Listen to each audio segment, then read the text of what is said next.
Ça va. Bonjour. Nous allons voir aujourd'hui comment ne pas se prendre la tête.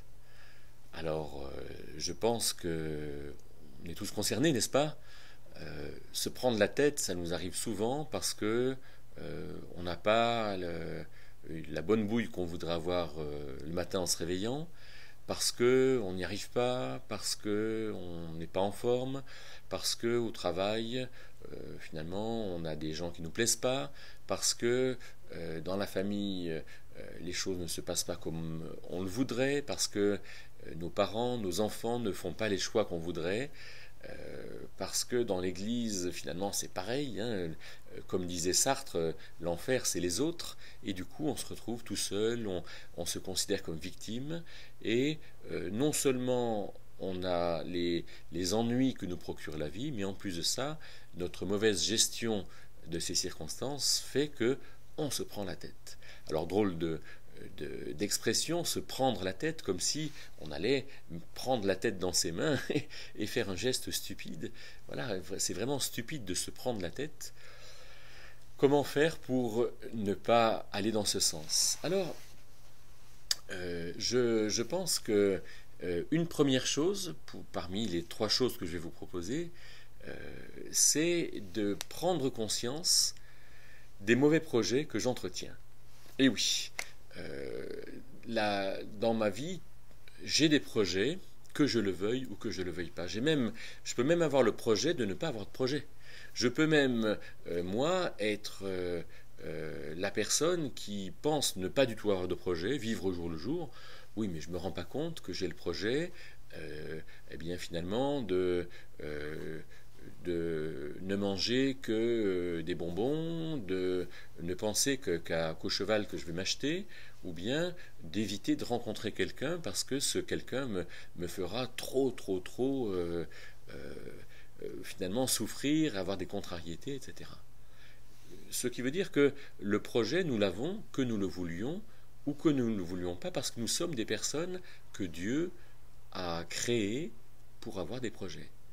Et dire que je ne fais pas de projet est stupide.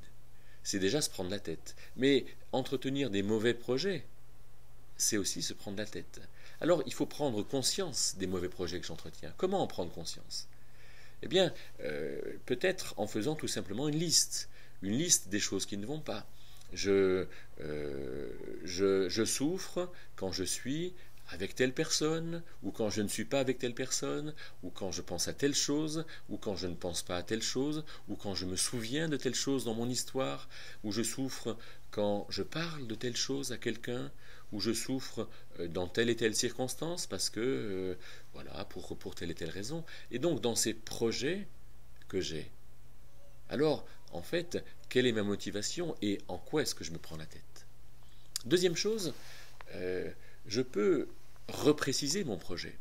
Par exemple, si je souffre parce que je suis seul, alors je vais dire, tiens, j'ai un projet de ne pas être seul. Ah, mais ce projet de ne pas être seul, finalement, par rapport au projet que Dieu me propose, Jésus a dit, par exemple, aime ton prochain comme toi-même. Donc comment est-ce que j'intègre ce projet-là?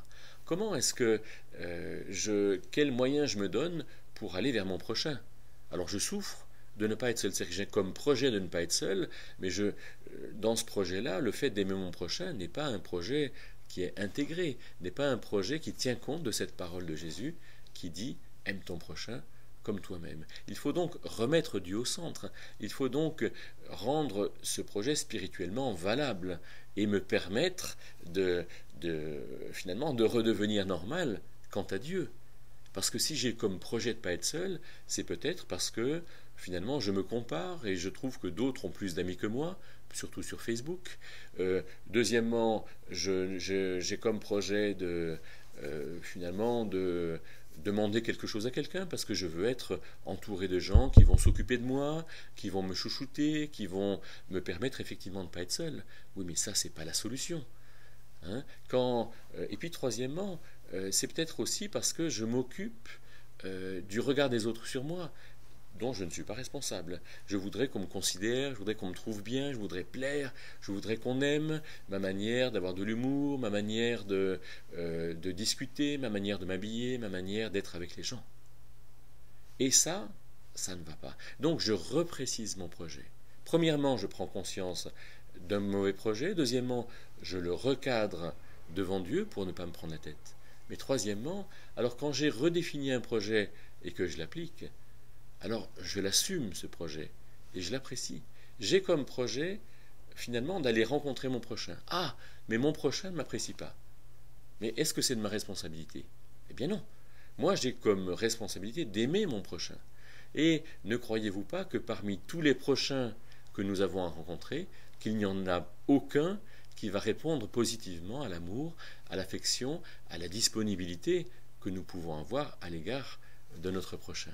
Eh bien, avec cette manière de poser un projet, de l'assumer, de dire oui, c'est vrai, c'est ça dont je suis convaincu et c'est ça que je mets en œuvre. Alors, et c'est ça que j'apprécie. Alors il y a de quoi être heureux, être posé et de fait de ne pas se prendre la tête.